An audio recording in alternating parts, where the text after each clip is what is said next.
On this Sunday night, talks stalled in Switzerland. The high-stakes sit-down and the potential for peace, complicated by proxy warfare and the U.S. president. There's still some additional wood to chop, but we're going to keep on working at it. Going nowhere fast in Crimea. Работа моя связана с разъездами. My work involves driving. Now we walk more. The fuel shortage stopping traffic in Russian-held territory. Torrential rain, ferocious wildfire. The premiums of the many pay for the losses of the few. And how all Canadians are paying the price of climate catastrophes. Plus, regalia dreams made reality. I looked for cardboard, found some, and then started cutting out fringes. The teen whose drive to dance at a powwow put him front and center with a Canadian premier. Global National. Reporting tonight, Sarah McDonald. Good evening. Thanks for joining us. Diplomatic efforts to ease tensions in the Middle East hit another roadblock today. U.S. and Iranian negotiators met in Switzerland for high-stakes talks aimed at turning a fragile temporary ceasefire into a permanent agreement. But renewed strikes between Israel and Hezbollah and new warnings to Tehran, lobbed by U.S. President Donald Trump, are further complicating a situation that already is far from cut and dry. Candice Cole has our top story tonight. Sunday, as negotiating teams from the U.S. and Iran arrived in Switzerland to begin 60 days of technical talks in Phase 2 of their Memorandum of Understanding, U.S. President Donald Trump took to social media threatening to hit Iran very hard again if they don't stop the Iranian-backed militant group Hezbollah from causing trouble in Lebanon, and further threatening to take over Iran if the Strait of Hormuz isn't immediately reopened, according to Fox News. Trump's comments prompting the Iranians to leave the negotiating table, according to Iran's Fars news agency, now stalling the already delayed talks, which U.S. Vice President J.D. Vance kicked off with a sense of optimism. Well, first of all, we've seen great progress over the last just couple of days in ensuring that the ceasefire holds in Lebanon. Still some additional wood to chop, but we're going to keep on working at it. Vance, along with U.S. negotiators Jared Kushner and Steve Witkoff, met for direct talks with Iran's Foreign Minister Abbas Araghchi and Parliamentary Speaker Bagher Khalibaf for about 80 minutes, according to Iranian state media. This second phase of the MOU will tackle the toughest parts of the agreement sought by the U.S., an end to Iran's nuclear weapons program and uranium enrichment activities. To which Iran's President Masoud Pezeshkian responded, saying they will not give up their right to enrichment and the U.S. will be forced to accept it. As efforts are underway to resume talks between Washington and Tehran, the critical Strait of Hormuz remains closed, according to the Iranian government, following an exchange of strikes between Israel and Hezbollah in southern Lebanon, another key sticking point for the Iranians to stay on board with any peace deal. Speaking Sunday, Hezbollah chief Naim Qassem declared that Israel will not stay in Lebanon, vowing to defend themselves against any violation of the fragile ceasefire brokered Friday. As Israeli Prime Minister Benjamin Netanyahu says Israel's military will remain in the security zone in southern Lebanon for as long as necessary to protect residents in the north. As for the negotiations between the U.S. and Iran, it's unclear at this point exactly when those talks will resume. Candice Cole, Global News, Washington. Mourners in Gaza held funerals for 3 Palestinians, including an Al Jazeera journalist, killed in an Israeli airstrike on Saturday. The Israeli military maintains it killed a Hamas militant who served as a photojournalist, but Al Jazeera rejects that claim, calling it a smear campaign. The photographer's brother was killed by Israeli shelling just weeks ago, while also working for the same network. In the UK, there is widespread speculation that British Prime Minister Keir Starmer could step down this week. According to multiple British media outlets, Starmer might announce his resignation as early as tomorrow and lay out a departure plan. There have been growing calls from within Starmer's Labour Party, including his own cabinet, for him to step down, many blaming him for major local election losses as his government struggles with the economy and political scandals. The party is expected to back popular Labour veteran Andy Burnham as its next leader after he recently won a seat in British Parliament through a special election. Residents in parts of Montreal are mopping up today after a torrential downpour on Saturday inundated hundreds of homes with water. As Den Spector reports, it's not the first time flash flooding has hit some of the homeowners impacted this weekend. There was some rain in the forecast, but nobody expected it to look like this.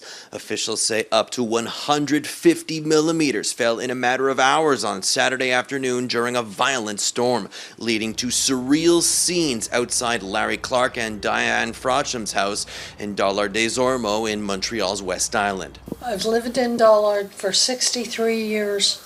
And I've never seen anything like this in Dollard before.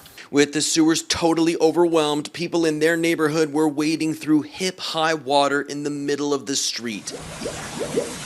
That accumulation poured right into their basement and hundreds of others from both below and above. The window, it just poured like a waterfall. Helpless, I think that best describes it. Fire officials say they received 800 calls during the storm on Saturday. At least 300 homes flooded just in the neighborhoods of Dollard-des-Ormeaux and Pierrefonds-Roxborough. Crazy. 15 people needed to be rescued from submerged vehicles, and 4 people stayed overnight in a city shelter. When you have rainfall that exceeds 150 millimeters in literally 2 hours, there is very little that an administration can do in terms of the waterworks network. I don't think the city has done proper jobs around here like they should be doing. This is their fault. Adding to the pain for residents, many had just recently finished cleanup and renovations from a similar flood 2 years ago. Susan Eichler says she had 10 feet of water in her basement. The electrical box, her washer, and her dryer were all totally submerged. I can't go through this anymore. Storms like these were considered abnormal, one-off events not long ago, but officials are acknowledging that with climate change, a strategy shift is needed. It's a reality as a city that we will have to deal with. Hundreds of people are now dealing with their second major cleanup in the past 22 months, and a growing fear that the next time heavy rain comes, it could happen again. Dan Spector, Global News, Dollard-des-Ormeaux, Quebec. And on the West Coast, it's been an anxious weekend for residents of Lytton and surrounding areas in British Columbia as the Saw Creek wildfire continues to burn out of control at more than 700 hectares in size. Many homes remain under evacuation alert tonight, with residents warned to be ready to leave at a moment's notice. Those are just the latest examples of the extreme weather that Canada has already seen this year. And as these weather events increase in frequency and severity, that could mean your home insurance premiums will skyrocket no matter where you live. Jasmine King explains. Alberta is no stranger to extreme weather events, whether it's wildfires, flooding, or hailstorms. A new study says this is causing insurance rates to soar. The report that came out, I think, should be a wake-up call. The report was released by Statistics Canada. It states that between December 2020 and December 2025, home insurance premiums in Canada increased by nearly 40%. In that same time period, Alberta premiums went up around 56%. And over the last 2 decades, they rose by nearly 400%, the most in Canada. Alberta is the natural disaster capital of Canada, and you're seeing premiums rising more quickly because of the cost of severe weather. The study found that across Canada in 2024, catastrophic claims reached $8.6 billion. Nearly half of that came from Alberta, with the Calgary hailstorm costing $3 billion and the Jasper wildfire $1.1 billion. If you live in an area that has heightened exposure to natural disasters, you're likely to pay more, but ultimately we're all paying more because the premiums of the many pay for the losses of the few. The Insurance Bureau of Canada believes to get a hold on premiums, risk reduction measures need to be taken more seriously. The Canadian Climate Institute agrees. They would like to see more investment into proactive infrastructure upgrades, both publicly and privately. A $4 billion investment on average per year could save up to $9 billion annually. They say it could be upgrading roads, sewer systems, or bridges for homeowners building with fire-resistant materials, metal roofs, or floodproofing. The institute says while it may cost more upfront, it could pay off over time. We can protect against the almost inevitability of some of those drastic events, especially if we live in areas where we know that they're a possibility. When they do arrive, the damage that is experienced can be dramatically less, and the cost is less as well. Jasmine King, Global News. Conservative leader Pierre Poilievre was in Vancouver today, criticizing the recently announced partnership between BC and the federal government to convert empty condos into affordable housing. The condo goes from expensive to less expensive. Who's going to pay the difference? Well, Mark Carney wants you, the taxpayer, who's struggling with mortgage payments, grocery bills, and high gas prices, to pay those losses instead of the developers. Prime Minister Mark Carney and BC Premier David Eby announced the plan last week to convert more than 2,200 vacant condos in a bid to increase housing supply. Next, the oil shortage dictating daily life in Crimea. Coming up, why civilians are going nowhere fast in the Russian-held region.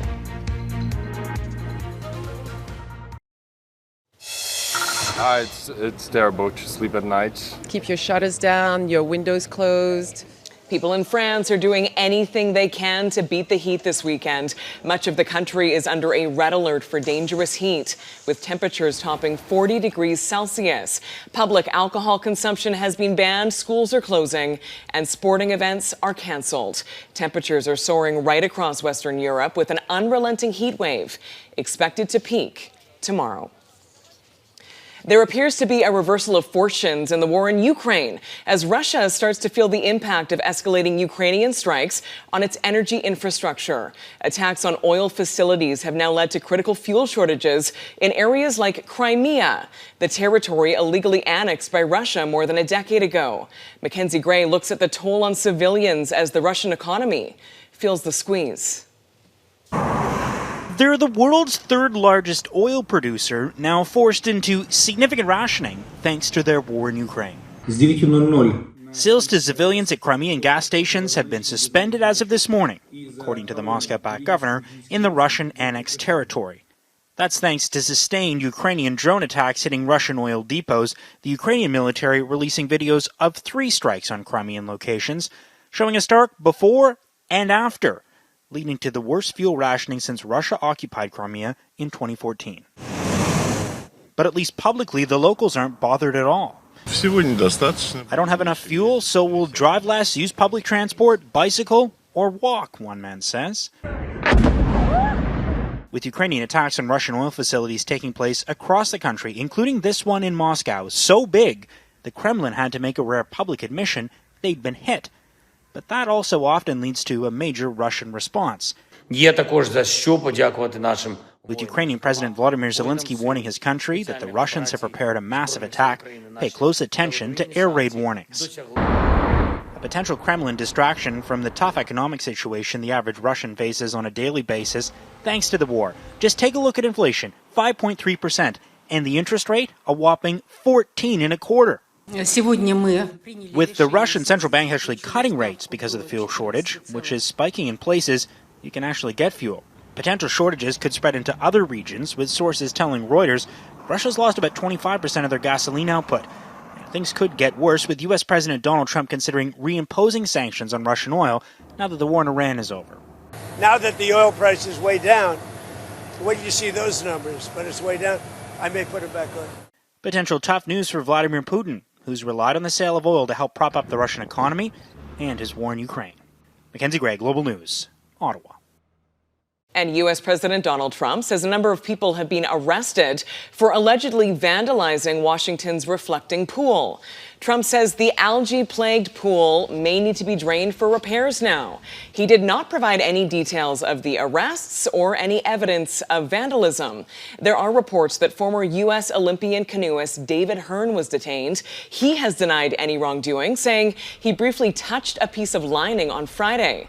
The pool underwent a $14 million makeover to paint it American flag blue. A big moment for American Catholics this weekend as Pope Leo honored the first American saint. He prayed at the tomb of Mother Frances Cabrini in northern Italy Saturday, followed by an evening prayer service. He praised Cabrini for her work to help migrants, urging Catholics to learn more about her life and service. It reaffirms Leo's push to make migration a central focus of his papacy, following in the footsteps of his predecessor, Pope Francis. There was a round of applause. We did jump up and down a bit. Just ahead, flying high in a landfill-friendly way, the promise of a biodegradable balloon being floated.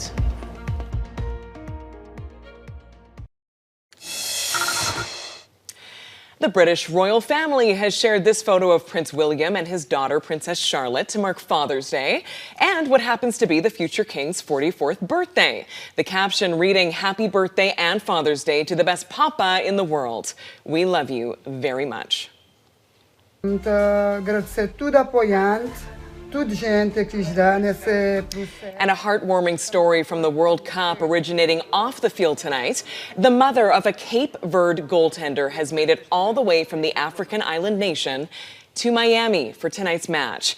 After a stunning tie with Spain, goalkeeper Vozinha broke down in tears because his mom couldn't afford to get to the United States to watch her son play. FIFA and U.S. officials quickly made sure that was rectified, and tonight she is watching her son's team take on Uruguay from the stands. Well, from birthdays to graduations, billions of latex balloons are floated into the atmosphere and into landfills every year. Some may be marketed as biodegradable, but they've been proven to be anything but. Now, one British scientist says she has found the perfect recipe to really make an eco-friendly balloon breakthrough. Redmond Shannon on the aha moment. This is what the eureka moment looked like for scientist Juliana Cumming. We did do a little cheer in the lab. There was a round of applause. We did jump up and down a bit. The breakthrough in formulating what she believes is the first truly biodegradable party balloon came after years of failed tests. I would redo and redo and redo the same experiments over and over again because there was something in me that knew it could work. Charlotte Melia believed it had to work, so much so she funded Cumming's PhD at Imperial College London, inspired by her day job as an event planner.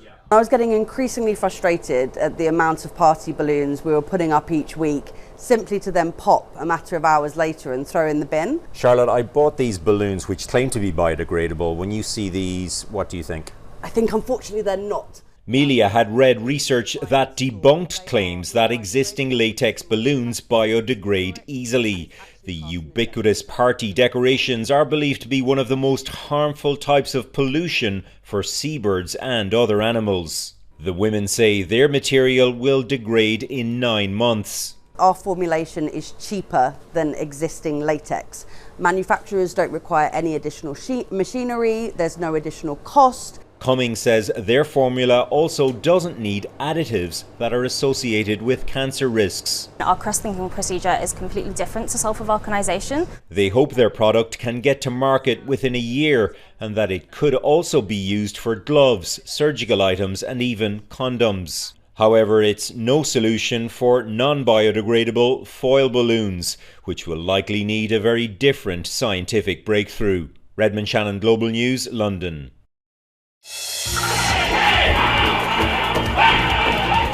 Next, the teen taking his dream of dancing into his own hands.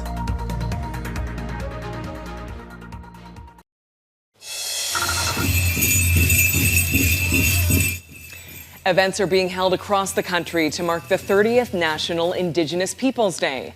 In Winnipeg, celebrations took place at the Forks, featuring a powwow and opportunities to learn more about Indigenous cultures, heritage, and contributions. And on Vancouver Island, Prime Minister Mark Carney was at a museum in Nanaimo to recognize the day. Well, the clothes worn during powwow dancing, known as regalia, are sacred, handcrafted, and deeply spiritual. But when a Saskatchewan teen told his mother he wanted to dance, she started looking into the cost of having regalia made and realized it wasn't in her budget. So he made his own. And as Melissa Ridgen reports, in the process, he's captured hearts across the country.